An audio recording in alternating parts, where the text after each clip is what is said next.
Endlich ist der Moment gekommen, liebe Freunde. Wie lange habe ich und bestimmt auch ihr auf den Tag gewartet? Ein kleines Sneak Peek habt ihr ja schon bekommen beim Video vom Einkaufszentrum. Stimmt. Ich habe es damals eigentlich ernst gemeint damit, dass ich lieber den Zug vorstellen würde. Rita hat aber dann doch lieber die Shopping-Variante gewählt. Wir haben ihn heute vor uns. Er ist reell, also es ist keine Fata Morgana oder sonst was. Er ist wirklich da. Es ist der neue Güterzug oder neu, naja, kommt drauf an, 2018 erschienen mit der Setnummer 60198. Ein, wie ich finde, sehr schön designter Güterzug. Mehr als 1200 Teile. Es sind, wenn wir euch mal kurz einen Blick auf die Schachtel geben können, die übrigens sehr groß ist. Es sind Schienen dabei, es ist sogar eine Weiche dabei, was es bei einem Starter-Set schon lange nicht mehr gegeben hat. Und alle möglichen Waggons, mit denen man, was auch sonst, sehr viel Spaß haben kann. Und alle möglichen Figuren. Figuren sind auch sehr viele dabei, ganz unüblich für ein Lego-Set heutzutage, vor allen Dingen ein Güterset. Genau. Rita zeigt euch die mal, oder ich bin ihr behilflich, da ich ein wenig näher zur Kamera komme. Also es ist ein Set, wo 6 Figuren drinnen sind. Kann man sich das überhaupt noch vorstellen? Ein Wahnsinn. 2 Damen, 4 Männer, ein Räuber davon. Genau, wir haben... Nicht nur Bahnmitarbeiter, ein Security, was auch sehr interessant ist. Ich bin ja gespannt, was der Räuber mit dem Zug zu tun hat. Ich kann mir das jetzt momentan noch gar nicht vorstellen. Ja. Aber sehr schöne Figuren, die Overalls in diesem Olivgrün, die kennen wir ja schon. Und die Rückseite sieht auch nett aus. Bei der Dame haben wir wieder den in den Helm integrierten Frisurstil. Und auch die Frau in Blond ist ganz nett. Security mit ganz seiner nett. Kappe in Dunkelgrün. Mich wundert ja, na gut, das ist der Grund, warum der Zug jetzt nicht entgleist ist. Mir wurde leider keine Kontrolleinheit gegeben. Ich darf diesmal nur reden. Na, aber weißt du warum auch nicht? Warum bitte? Weil wir eine Zugführerin haben. Stimmt, wir haben bei dem Set eine Zugführerin, okay. Es ist aber noch ein anderer Grund, warum ich den Zug nicht steuern kann. Und zwar sind wir hier jetzt unterwegs mit Powered Up. Das heißt, diese neue Kommunikation zwischen Zug und Zugsteuerer mittels Bluetooth. Da ist so ein kleiner Controller dabei und wir haben aber leider keine Batterien mehr. Deswegen steuern wir den Zug mit Ritas Handy, auf das ich natürlich keinen Zugriff habe. Wie könnte es anders sein? Und ich habe eine Zugführerin reingegeben. Das ist bestimmt eine nette Dame, aber ich glaube, die gehört zum Set von dem Geschäft von Friends. Das kann ich mir nicht vorstellen, dass die dabei ist. Ja, seien wir es mal so, lassen wir das mal so, wie es ist. Es ist mir herzlich egal. Ich will, dass du jetzt noch eine Runde fährst, um mein Gemüt wieder etwas zu entspannen. Und dann schauen wir uns diesen tollen Zug an, der übrigens bei Lego auch noch erhältlich ist. Der Listenpreis ist 189 €, was schon ziemlich happig ist, ganz ehrlich. Ja. Also es sind 2200 Teile mit dieser Powered-Up-Geschichte, aber schon viel, aber man bekommt ihn so um die 130, was ich okay finde. Also bitte, Frau Zugdirektorin, eine kleine Fahrt. Gut, dass wir eine super Zugführerin haben, also kein Problem. Ach, und wie weich er über die Gleise fliegt, es ist fantastisch. Ihr kennt ja vielleicht diese tolle neue App von Lego, mit der man ja auch diese Zuggeräusche machen kann. Mach uns das bitte nochmal vor. Wir wollen ja auch für euch die richtige Soundkulisse darstellen. Ich hoffe, ihr könnt das hören. Oder? Wenn er auf den Bahnsteig kommt und es befindet sich noch ein Fahrzeug am Gleiskörper. Genau. Oder? Er bleibt zum Abfahrtstermin. Er ist pünktlich. Oder? Der Übergang, natürlich. Und wenn wir dann stoppen, Moment, er kommt ja gerade um die Kurve. Ich hoffe, ich verdrücke ihn. So ein schöner Zug. Und die Bremse. welche vielleicht wieder mal etwas geölt gehört, denn die quietscht schon ein bisschen.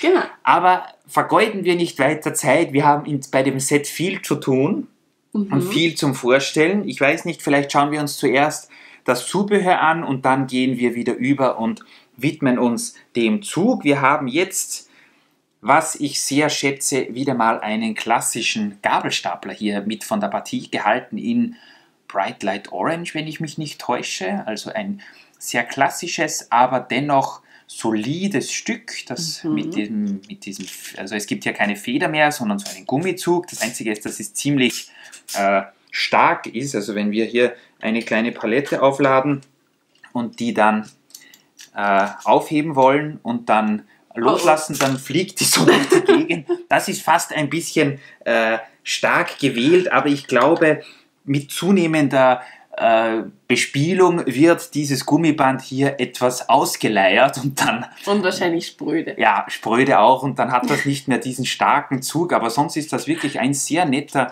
kleiner Gabelstapler, der ja auch von unserem Gabelstaplerfahrer bedient wird. Dann haben wir jetzt, und das könnte schon fast ein 20-Euro-Set als solches sein, natürlich mit den Minifiguren, einen Geldtransporter. Das ist ein Lieferwagen, wo auf der Seite Banktransport oben steht, wie er im Bilderbuch steht. Ganz klassisch, das Design kennt ihr von diversen City-Geschichten. Und Rita ist so nett und war mir behilflich. Sie hat hinten den Kofferraum dieses Geldtransporters aufgemacht und da sehen wir hinein, da ist Platz für eine Palette. Was auch immer man damit transportieren kann. Es passt auf jeden Fall eine Palette rein und drinnen, ja, das Führerhaus dieses Lieferwagens ist sehr simpel gehalten, da ist jetzt nichts Besonderes dabei. Man kann aber auch, wenn man diesen Banktransporter nicht von hinten beladen will, sondern von der Seite, kann man ihn auch hier so aufmachen, dann kommt man nämlich mit dem Gabelstapler ein bisschen besser hinein. Denn sonst ist das von hinten immer ein bisschen so eine Geschichte, also das weiß man jetzt nicht so genau. Als nächstes haben wir einen Kontrollturm. Wir haben ja sonst öfters schon einen Kran gehabt, wo man so verladen kann. Hier jetzt nicht. Wir sind jetzt hier live auf der Kontrollstelle mit dabei. Also das ist jetzt die Person, die da drin sitzt, ist Rita. Mit 2 Anzeigen, was auf den Gleisen so los ist.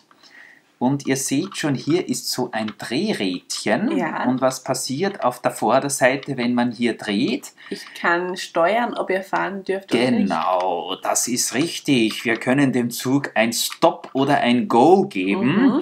Das ist hier mit diesen schönen Supports gelöst in Gelb. Auch ein Werkzeugkoffer ist hier dabei. Oder Werkzeugkoffer ist übertrieben. Eigentlich ist nur ein Schraubenschlüssel hier mit von der Partie. Und eine Leiter hier mit Türe. Also den Turm, den finde ich ganz nett, wenn man den an eine Gleisanlage stellt. Und ich glaube, sowas haben wir auch von Lego noch gar nicht gehabt. Ich glaube auch nicht, aber... Diverse Verladekräne, ja, aber sowas eher nicht, würde ich sagen. Und dann haben wir, wenn ich den Zug jetzt kurz mal etwas händisch nach hinten bewegen kann, das sieht man jetzt nicht so gut, aber wir haben hier wieder diesen klassischen Bahnübergang mit diesen flachen Fliesen in hellgrau und den Signalen, die hier auch wieder Aufkleber sind, sehe ich gerade. Und da kann natürlich hier unser Banktransporter schön drüber fahren und kann dann das Geld abholen, das gerade mit dem Zug geliefert. Wobei ich habe schon länger nicht mehr einen Zug mit Geld an Bord gesehen, oder sind die heutzutage so versteckt, dass man es nicht weiß? Undercover. In Westernfilmen ist das ja immer wieder ein Thema, aber im echten Leben, ich weiß es nicht. Und dann haben wir, wie gesagt, noch eine Weiche mit dabei, wo, das müssen wir dann nachher auch noch ausprobieren, eine Weiche, also wir haben dann ein Abstellgleis, wo hier so ein kleiner Prellbock montiert ist, damit der Zug nicht entgleist. Wir werden nachher mal vielleicht probieren, ich weiß nicht, ob wir es probieren sollen, wie stabil dieser Prellbock ist, aber es kann ja mal sein, dass der Zugführer hier ein bisschen schnell um die Kurve fährt und dann sieht er gar nicht, weil dieser Kontrollturm im Weg ist, dass dahinter gleich das Gleis aus ist. Oh no. Und dann, ja, er rammt den Prellbock nicht direkt, aber die letzten paar Zentimeter hätten schon nicht geschadet am Gleis. Aber gut, ja. Da bin ich ja schon Wir werden gespannt. später schauen, was hier los ist. Wir werfen jetzt mal einen Blick auf diese tolle Lokomotive. Und da würde ich gerne dich, liebe Rita, fragen, was du uns über diese Lokomotive denn so erzählen kannst. Ja, sie ist sehr ähnlich der anderen Lokomotive, die wir vor kurzem hatten, bloß dass sie nicht in Rot-Grau gehalten ist, sondern in Grün-Grau und den Farben Gelb und Weiß, also ein bisschen mehr Abwechslung. Es ist auf jeden Fall mehr Abwechslung. Hier sitzt wirklich diese Friends-Figur drin. Ich sag's euch, Ja, wir brauchen einen. ich sage lieber gar nichts mehr. Machen wir auf der anderen Seite auf, da sitzt niemand drin. Wir haben hier diese tollen Stromabnehmer und hier im Cockpit haben wir so eine kleine Kontrolleinheit und hier in der Mitte ist, wie gesagt, die Batteriebox mitsamt Bluetooth-Empfänger verbaut und das neue Powered-Up-System funktioniert eigentlich ganz gut. Genau. Und ja, wollt ihr meine Meinung zu der Lok auch noch wissen? Dann erzähle ich euch noch kurz was drüber. Also es ist auf jeden Fall eine Lok, die vorne und hinten gleich aussieht, relativ viele Sticker hat, aber so vom Gesamtkonzept sehr stimmig herüberkommt. Also Ja, habe ich ja gesagt. ich habe heute schon den ganzen Tag beim Fenster hinaus gesehen, ob ich so einen ähnlichen Zug bei uns am Hauptbahnhof auch vorbeifahren sehe. Und da muss ich euch leider enttäuschen, nein, so einen habe ich nicht gesehen, aber den gibt es bestimmt irgendwo, dass der so herumfährt, wie er hier steht. Und deswegen ist das für mich voll in Ordnung. Also ich mag gerne solchen eher größer gehaltenen Güterzüge. Das kann auch vorne und hinten dasselbe sein. Das ist kein Problem. So, wir machen weiter in unserem Programm mit dem nächsten Waggon. Und Rita erzählt uns auch hier von ihren Eindrücken. Das ist also ein Containerwagen. Mit 2 verschiedenen Containern. Beim ersten hier sieht man direkt rein mit einem Jetski, Genau, also der sich nicht verschüssen sollte, der der gerade schon Jetski. in die Luft geschleudert wurde bei dem Versuch mit dem Gabelstapler. Genau. Was ich sehr nett finde bei dem Jetski ist, dass der wirklich genau in den Farben gehalten ist, wie schon die 2 Arktis-Serien, die es jetzt Stimmt. vor kurzem mal gab, also auch mit dem Orange und diesem Blauton. Das gefällt mir sehr gut. Da kann jemand auch dann seine Arktis-Landschaft erweitern, wenn er möchte. Ja. Und einem Bankcontainer.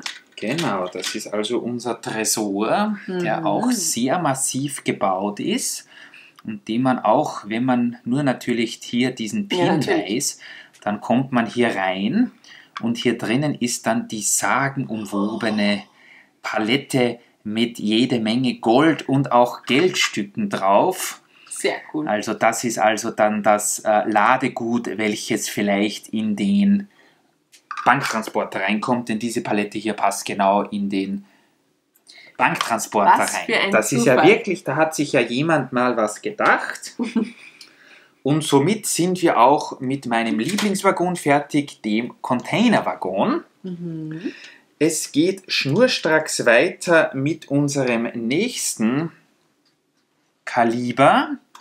Und zwar einem klassischen Holztransporter. Den, finde ich, kann man immer mal gebrauchen. Also einen Holztransporter, da gibt es gar nichts, was dagegen sprechen würde. Hier mit den klassischen großen, ich glaube, das ist Reddish Brown Baumstämmen. Hier auch diese Absperrungen oder wie man, auch immer man das nennt bei Zügen in Sand. Dark Tan oder was auch immer. Dark Tan. So. Ups. Kann sein, dass unser Kameralicht spiegelt ja ein bisschen, deswegen entschuldigt bitte die Inkompetenz von uns beiden. Ich glaube, das ist Dark Tan, aber ich bin mir jetzt nicht ganz sicher. Und der ist schon, also so einen braucht eigentlich jeder Zug. Was ich nur ein bisschen komisch finde, hier sind die Ketten dabei, dass man die so aufheben kann und alles.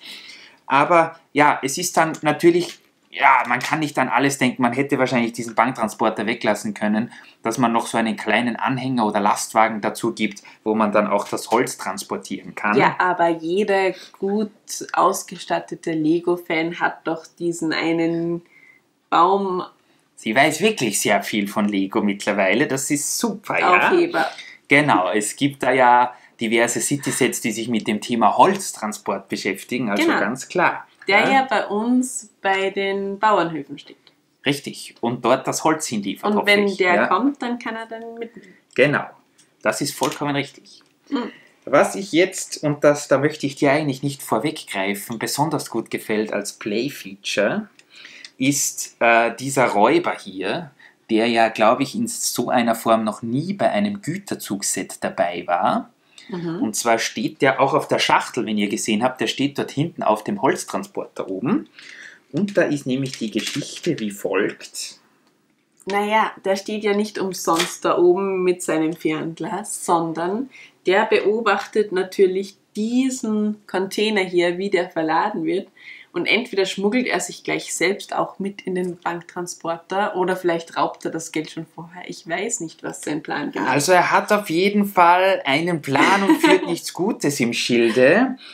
Ja, auf jeden Fall ist es wahrscheinlich davon auszugehen, dass er nicht hier hinten mitfährt, weil er sich kein Ticket gekauft hat. Oder weil er die Baumstämme klauen will. Kann natürlich sein, dass er ein Holzliebhaber ist. Vielleicht ist das irgendeine Art seltenes Teakholz. Genau, vielleicht dieses schwere Holz, welches untergeht als einziges. Das kann schon sein. Wer weiß, wir wissen es nicht. Wir müssen ihn nachher mal befragen, aber hoffentlich wird er zuerst auch von der Polizei festgenommen. Dann kommen wir zu unserem letzten Waggon, welcher so ein Kranwagen ist, den wir auch in seiner Form schon öfters mal wo gesehen haben. Wir haben hier vorne so ein kleines Cockpit, hinten diese Türen, die auf beiden Seiten gleich sind. Ich versuche mal eine zu öffnen. Da ist nämlich so ein Schaltpult drin. Jetzt ist die Türe wieder zugegangen. So ein kleines Schaltpult, womit man den Kran steuern kann. Wir können das natürlich auch hier hinten mit diesen Drehreglern. Das heißt, hier hinten kann man nach oben und nach unten drehen. Das heißt, mit dem könnte man auch das Holz abladen. Die Frage nur, wohin? Das werden wir uns gleich ansehen. Wohin, weiß ich nicht. Man kann die Baumstämme einfach auf den Boden geben. Das ist dann das, was man machen kann. Das Teil dreht sich natürlich auch im Kreis und mit diesem zweiten Drehrad hier kann man den Haken nach oben und nach unten lassen. Ich fände es schön, es gibt ja auch Stützen auf beiden Seiten, die man so herausklappen kann, damit er nicht umfällt. Ideal. Gehen auch relativ weit heraus eigentlich. Ich hätte es schön gefunden, hoppala, die eine Stütze hat sich schon verabschiedet, wenn man hier vielleicht vorne, man hat das schon gesehen, ich glaube bei der 4532 oder so, aus den guten alten 9-Volt-Zeiten, da war hier vorne noch so ein kleines Häuschen für den Baustellenwart montiert. Und das hätte man hier auch noch drauf machen können, aber gut, wir können ja nicht alles haben. Es sind ja schon 1200 Steine, also was will man mehr? Und wie Rita richtig gesagt hat, kann man jetzt natürlich, wir probieren das mal ohne die Stützen, man kann jetzt hierher fahren und kann versuchen, das geht jetzt natürlich hier, wenn die Waggons hintereinander sind, nicht so gut, aber man kann einerseits die Container abladen und man kann natürlich andererseits versuchen, ob man hier so einen Holzbaumstamm erwischt und dann kann man den wir heben nicht nur den Baumstamm auf, sondern gleich den ganzen Container, den ganzen Waggon. Ich weiß es nicht, aber ihr wisst, wie das funktioniert. Da brauchen wir euch nicht zu zeigen, wie man das bei Lego macht mit den Baumstämmen. Das geht sicher irgendwie. Ja, sicher geht es. Ja, er geht, aber vielleicht hat er sich irgendwie verhakt. Also nur so viel dazu. Das ist wirklich haben wir den Räuber enttarnt. eine ganz nette Geschichte und der Räuber ist enttarnt und wird gleich von der Polizei geholt. Jetzt probieren wir natürlich noch aus, wie es sich fahren lässt, wenn man hier diese Weiche aktiviert. Also mit einer Weiche, es sind zwar noch ein paar mehr Geraden im Set enthalten, wir haben aber auf unserem Tisch relativ wenig Platz, außerdem würdet ihr da nichts mehr sehen, wenn der Zug dann so dort nach hinten abdriftet. Aber ich schalte jetzt mal die Weiche um und dann sehen wir, was passiert. Ihr seht, bitte das Stoppsignal. Der Zug ist jetzt in den Güterbahnhof eingefahren.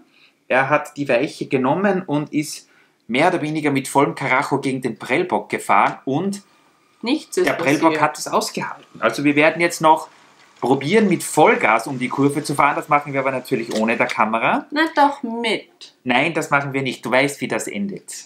Ja, aber... Dann entgleist uns der Zug wahrscheinlich schon wieder. Fahr ein bisschen schneller und wir probieren es so nochmal. Mit Vollgas würde der Zug probiere mein wahrscheinlich schon Bestes. bei der Kurve entgleisen und das wollen wir bei diesem Schmuckstück wirklich nicht. Jetzt ist er nervös, der Zug. Jetzt geht er gerade nicht mehr. Nein. Okay, der Zug hat sich gerade selbst dafür entschieden, hier nicht mehr gegen den Prellbock. Doch. Er fährt doch. Er ist aber nichts passiert. Er hat nur die... Also dem Prellbock ist nichts passiert, dem Dem ist Zug gar auch nichts nichts, passiert. aber das gerade Gleisstück wurde um, keine Ahnung, 20 Zentimeter nach vorne bewegt. Aber nicht schlecht. Sonst ist alles okay. Der Zug ist auf jeden Fall sehr robust, macht einen Heidenspaß. Ja? Ja, wenn ihr ihn irgendwo im Angebot bekommen solltet und ihr braucht noch einen guten Güterzug, können wir Schnappt den ihn auf euch. jeden Fall vorbehaltslos empfehlen. Man kann den sicher auch toll umbauen. Wir werden jetzt noch die ein oder andere Testfahrt hier auf unserem Rundkreis machen Ja. und noch ein wenig hier Kontrollmeister spielen und dann sehen wir uns sicher bald mal wieder bei einem neuen Zug- oder Stadtvideo oder was auch immer in der nächsten Zeit so kommen wird. Auf jeden Fall. Tschüss. Tschüss.